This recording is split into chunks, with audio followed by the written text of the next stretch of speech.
Hi guys, welcome to another episode of Nick Tan Chats, my magic and mostly mentalism review show. My name is Nick Tan, and on today's episode, I'll be chatting with you guys about The Peak, released by Mr. Blonde.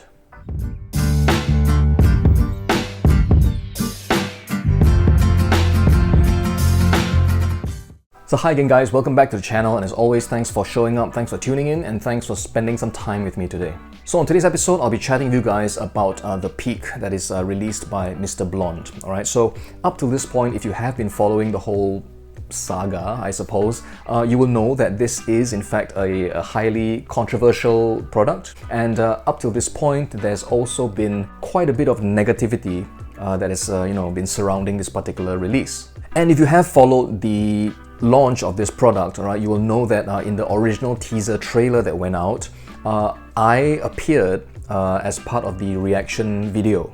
Well, because of that, once everyone received their copy and the negative comments started coming in, at that point, to be honest, I was slightly hesitant about doing a review episode for the product, okay, because I quickly realized that whichever kind of position I took, if I gave it a positive kind of a review, it would just seem like I was kind of, justifying my reaction in the video, or I was just, saying nice things because I got a free copy. On the other hand, if I were to give it a negative kind of a review, then that would make me slightly also, slightly absurd, I suppose, slightly silly, because if I really did have a negative opinion about this product, then why on earth did I react positively right from the beginning? And so, because of that, I was slightly hesitant, to do a review episode for The Peak, but that being said, seeing as how I was, originally in the trailer, I felt slightly responsible, I suppose, so I decided to do the review episode anyway. So I'm going to be splitting today's episode into two parts, alright? The first part will just focus on reviewing The Peak itself, alright? The prop itself. I'll try to give as an objective an opinion about the product as I can. And then the second part of the review, I will give you guys a little bit of the backstory about the drama. If you are interested in just the review for The Peak, just tune into the first part, and then if you're interested in all the drama, alright, surrounding the whole marketing campaign, stay tuned till the end of the video and I'll just briefly tell you my side of the story. So let's get into the review proper, okay? So what is The Peak? Well, The Peak is a Peak device. It is like kind of like a Peak wallet, I suppose, but it's been designed as kind of like a modern style wallet, right? A really minimalistic style kind of a wallet. So in a way, I do think that it's a good thing, that our props have slightly evolved. Wallets are going to slightly look different than before, with lesser and lesser people carrying cash. So I think it is a natural thing, logical even, that our props that we use also evolve to keep up with, fashion and to keep up with the times. So what do you get when you purchase The Peak? Well, it comes in this box, alright, and inside the box you will get the unit itself. Alright, now I will talk about the unit in some detail just after this, but along with the unit itself, alright, you will get access to a slightly over 20-minute video, a tutorial video, just about the handling of the prop itself. So all of you know that apparently no one knows who this Mr. Blonde guy is, right? So there's this intro that he does at the start of the tutorial video as well, with a very highly disguised voice, using a voice changer. And to be honest, I had a hard time understanding what he said. By hand, to ensure that the quality you are receiving is top shelf. I shared this with many of the greats. So I hope some of you got that, because it was really difficult for me to make out. And then Mr. Blonde invites on a friend of his, okay, to do the tutorial. Now you don't see the person's face, you only see his hands and hear his voice. He will take you through the handling, okay, of the Peak unit itself, how to set it up, how to use it, and how to get what needs to get done in a couple of different ways. There are no routines that are taught, okay, no routines, no live performance footage. Everything is just shot like that, and that's all you get. So I'm sure up to this point, many of you will already know what The Peak looks like. If you do a search online for, minimalistic carbon fiber wallets, you will see stuff that are like almost identical to this sort of a design. So when it comes to peak wallets, all right, they tend to fall into one of two groups, you know. Well, I mean, there's like a third group, but let's begin with the two basic groups, okay? So in one group, the wallet has to be kind of reopened to get your peak. And the other group, the wallet doesn't have to be reopened. So, you know, in this category where the wallet needs to be reopened, things such as the Stealth Assassin, the Orphic, the Espionage wallet, okay, so such wallets, they will require you, once the spectator's card goes in, you have to reopen the wallet to do the work. And then in the other group, the wallet doesn't have to be reopened. Okay, so in this case, things like, you know, we have the Shadow wallet, also the SUC wallets like that, where once the card goes into the wallet and the wallet is closed, okay, you don't have to go back to the wallet at all to do the work. Both of these groups have their pros and cons. Okay, so in the group where, you know, the wallet has to be reopened, you know, and we're not going to get into the whole justification of reopening the wallet and stuff like that. Okay, that is the method, all right, for this particular category of wallets. In the case where wallets need to be reopened, the card, you know, the spectator's billet goes into the wallet is closed, the wallet can be shown quite freely on both sides. So there's no need to kind of handle it secretly or conceal a particular side from a spectator. However, the wallet needs to be reopened to do the work. And then in the other category, the wallet can be shown both sides, you know, before the spectator's card is inserted in, but once the spectator's billet goes in and the wallet is closed, you can't show like one side of the wallet anymore, right? However, the plus point is you don't have to reopen the wallet to do the work. So those are the two main groups, and then there's a third group, you know, where you can show the wallet on both sides at the beginning, and you can show the wallet on both sides after the spectator's billet goes in, and you don't have to reopen the wallet to do the work. Okay, so in such cases, wallets such as the Alias wallet and also the Viper, in these cases, the wallet doesn't have to be reopened, and you can show both sides of the wallet. However, the peak is not as direct, right? So, I mean, if you have those wallets, you understand what I mean. So, I mean, in every kind of situation, scenario, there are different pros and cons, and I think it's up to the individual mentalist and performer to decide, you know, what's important for you to, you know, to use the particular method.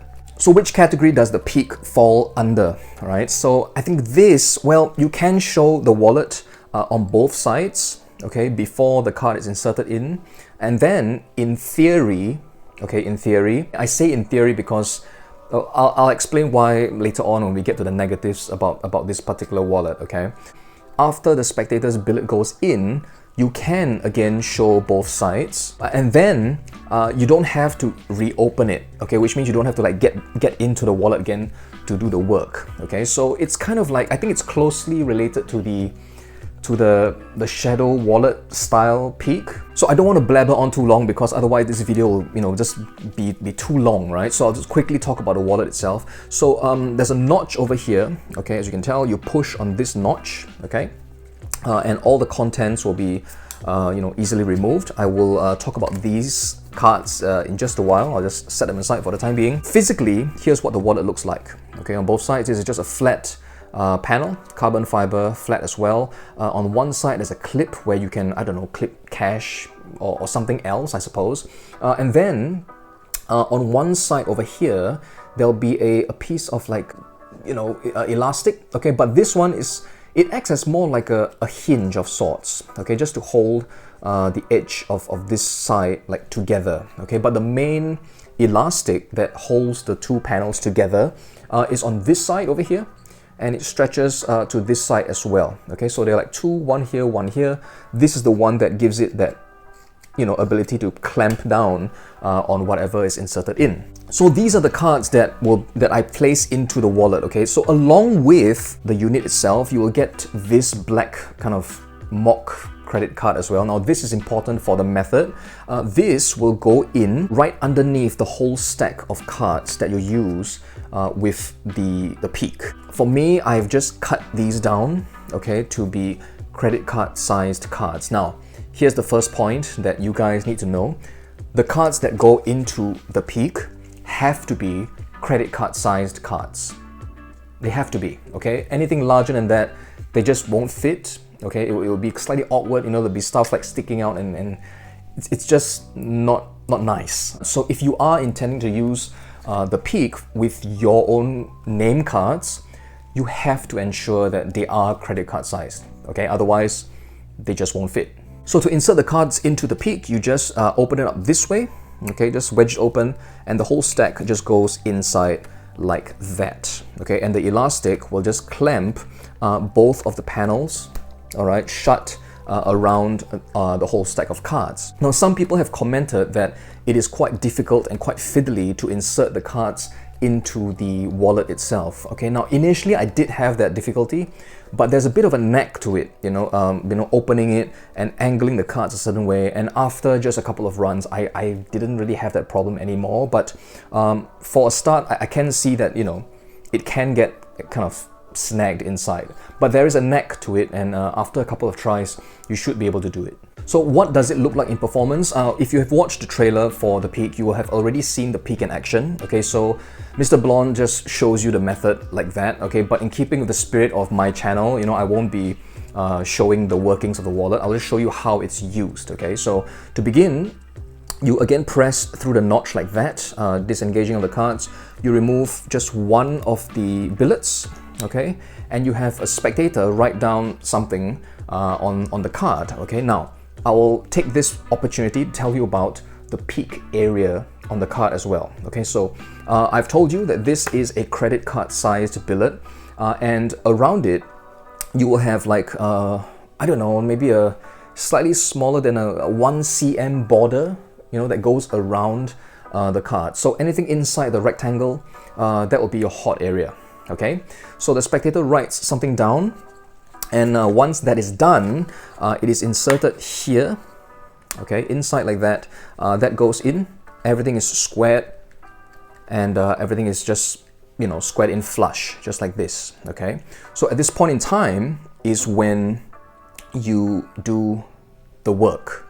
Okay, so now we get to the main chunk of people's like complaints. Okay, it is just too dark to get anything reliably. Okay, now I will be the first to admit that yes, okay, it is quite dark. If you have used any of those wallets that use the filter, okay, the 3M stuff, you know, that I first saw applied to a long time ago, you know, in the Panther and the Magnum, you know, that were released by Outlaw Effects, you know, really long time ago. It is similar to that kind of a thing, except that I think the privacy filter thing is slightly clearer than this. That being said, and people have been, you know, complaining about how bad it is, I will tell you this, okay? Assuming that all the units are different, because there seems to be different like opinions, right? Assuming that they're like different batches, the unit that I got, I don't have a problem with it. Okay, I don't, you know, so if I were to be performing with this in a decently lit environment, you know, and I have tried this in fluorescent lit room, outdoors, you know, at a restaurant, a decently lit kind of a restaurant, you know, with like yellow lighting even, or fluorescent lighting, it works for me. Okay, now I'm not saying that to defend my stand, okay, you know, in my involvement in the whole project, you know, I'm just telling it like it is. Okay, it's fine for me, it works for me. Yes, it's not as clear as I would like it to be, as I'm used to, right, when using this sort of a method, like the shadow wallet, for example, but I can kind of make it out, okay, and I will give you guys some ideas that I've applied to it as well to increase the confidence in using the peak. So here are some tips that I'm going to share with you guys right now to increase your confidence, all right, in using this particular device if you so choose to use. Okay, first of all, use a Sharpie, a thicker marker, okay, Sharpie and above. All right, and when I say above, I mean Sharpie, or even better, a chisel tip marker. Even with my unit, you know, that seems to be working quite okay, I don't think you can get pen like reliably. Okay, so it has to be a bold black line of sorts. Okay, so Sharpie and above, chisel tip even better. Next tip I'm going to give you is you have to learn your angles with this, okay? Because this is an angle dependent thing. Now, what makes the whole thing disguised really well? First of all, the carbon fiber design that runs around the whole case. So that's number one, okay? That totally distorts, whatever that should be seen. And the second thing is glare.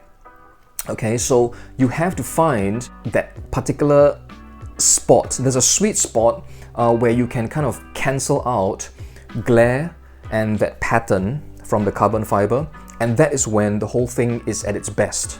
Okay, now that angle is really, really small. You have to kind of experiment with it. And here's the thing, I have found that under different lighting conditions and under different sources of lighting, depending on whether the light is from above, from the sides, from the back, that sweet spot tends to change as well. Okay, so you do have to be able to buy yourself some time as you look for that sweet spot in order to get done what needs to get done. Next, something that I think will really help is to limit the categories that you perform with. All right, so for example, have the spectator write down a 2-digit number. Okay, or have them write down the name of a fruit, have them write down the name of a country. All right, so something with a limited enough range that would still be impressive, in terms of effect, but it would give you enough advantage so that, even before you do the work, you are already kind of anticipating what to see. Okay, so even if you get just a very faint shadow or a hue of like a something, if you know it's a fruit, you can probably tell it's an apple, all right, or Japan, something like that, all right, depending on what you have tasked the spectator to write down. So yes, while my unit works, and I can get what needs to get done, okay, I will be the first to admit to you, as a professional mentalist, as a professional performer, it's gonna be a little bit nerve-wracking for me if I were to use this in a professional kind of a gig. Look, as it is, all right, I mean, if you have been doing this sort of work for a while, you will know that as it stands, when you're doing like peak work, it's gonna be that there are other problems that come to mind, right? It's not only how you peak, okay, because there are like so many ways, but it's also when you do the work, right? There's always an opportune moment that comes by, and that window, the window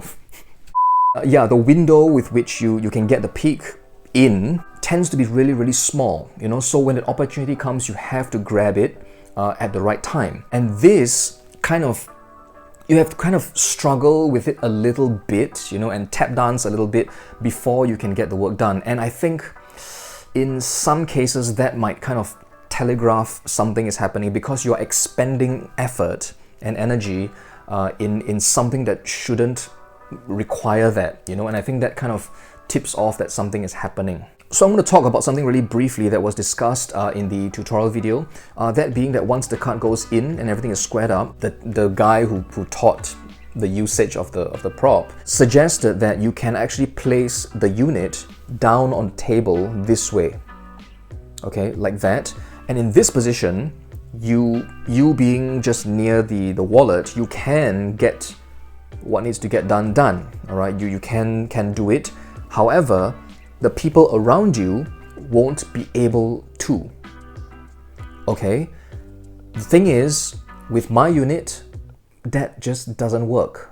Because you see, first of all, when I place it down like that on the table, yes, I can do it. Okay, for me as the performer, I can do it. I left it on the table, and then I walked to the other side of the table and I looked at it, and I could also tell that something was not quite right. Okay, now I couldn't like get the information, obviously, but if I were to look at the unit at that point, I could tell that something's not quite right, so I wouldn't feel comfortable placing this on the table like that as described, okay, because I don't know, in a live performing situation, there are going to be people all around you, and it's just not the right kind of a thing to do for me, all right? I would just feel so nervous about doing this. Also, I felt it was a bit weird to place the wallet down like this onto the table when there's a clip on this side, right? I mean, if I were to really want to place the wallet down, maybe it's just, I don't know, me, but there being just a flat panel here, I would place the wallet down this way, right? As opposed to this way when there's a clip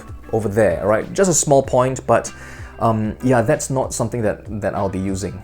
So yeah, that's all I have to say about the Peak. I think, in my quote that was used, right, as an endorsement for the product, okay, it says that I think it said something like, wow, psychologically this is a really strong method, and I do stand by that statement still.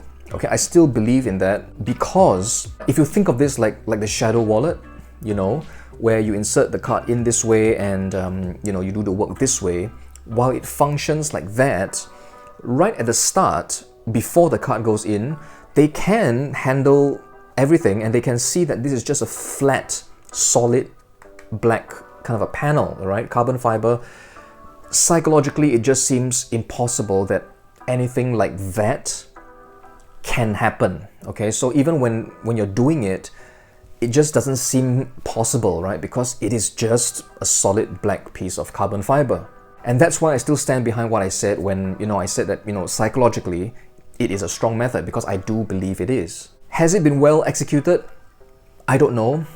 Maybe it's not as well done as it could have been. I've heard that Mr. Blonde has actually announced that he will be remaking some of these panels so that they are slightly more clearer, visible, I suppose, better ones, all right? And he'll be sending out the panels to all buyers of the Peak, all right, along with an Allen key so that you can, take out the screws, okay, because these are just held together by screws, and replace the new panel as well. I don't know if he will send me one of those panels. If he does, great. If he doesn't, then no biggie as well, because as I said, I can use it as it is right now, okay? So I like the idea, I like the look of the wallet, but it could have been slightly better in terms of this moment, I think. Alright, so that's all I have to say about the Peak, okay? So if you are just interested to see what I have to say about the Peak, okay, you can stop watching the video here.